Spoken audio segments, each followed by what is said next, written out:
کہ ان حالات کے اندر جن میں آج ساری دنیا دبی ہوئی ہے، الحمدللہ امریکہ میں نیو یارک کا یہ مدرسہ جو اپنی الگ ایک شناخت رکھتا ہے اور اللہ نے اس کو قبولیت سے نوازا ہے، اس مدرسے کے اندر تعلیم کا سلسلہ شروع ہے۔ اور آج بخاری شریف جو علم حدیث کی بے مثال اور بنیادی کتاب ہے، وہ آج شروع ہو رہی ہے اور آج اس کا پہلا سبق ہے۔ میں یہ سمجھتا ہوں کہ اپنی بے مائگی اور علم کے اعتبار سے تہی دستی یہ چاہتی تھی کہ خود وہ استاد محترم جو بخاری کا درس طلباء کو دیں گے، وہی بخاری کے سبق کی شروعات بھی کرتے،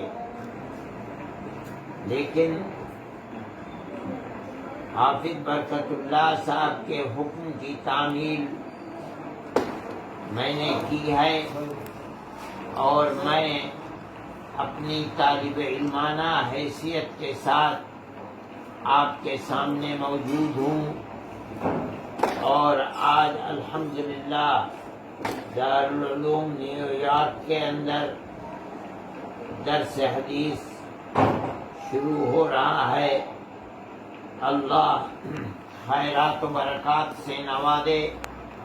اور بہتر سے بہتر انجام تک پہنچائے۔ اس بات کو طلبہ حدیث کو سمجھنا چاہیے کہ علم حدیث کہا جاتا ہے علم نسب الی رسول اللہ صلی اللہ علیہ وسلم قولا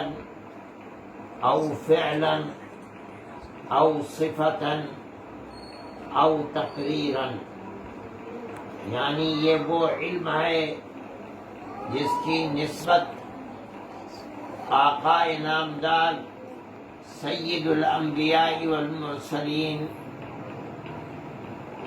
حضرت محمد صلی اللہ علیہ وسلم کی طرف ہوتی ہے، یعنی اس اعتبار سے کہ آپ نے زبان سے فرمایا یا آپ نے اپنے عمل سے اس کو پیش کیا، یا آپ کا چہرہ انور ایسا تھا اور آپ کا قد و قامت ایسا تھا، آپ کی صفات کیا ہیں،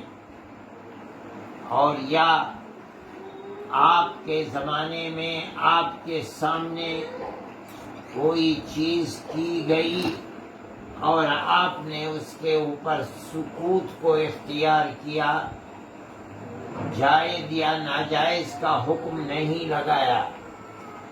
تو اس کو علم حدیث کہا جاتا ہے۔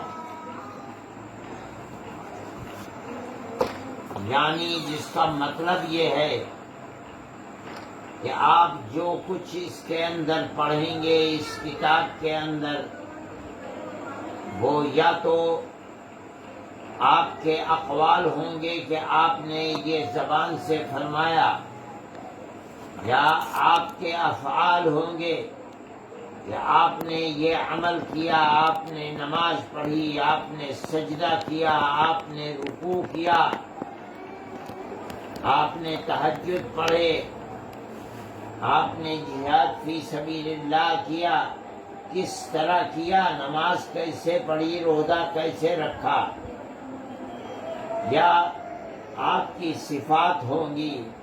کہ آپ اس طرح چلتے تھے، اس طرح نوش فرماتے تھے، کھاتے تھے، اس طرح پیتے تھے، یا آپ کے سامنے عمل کیا گیا،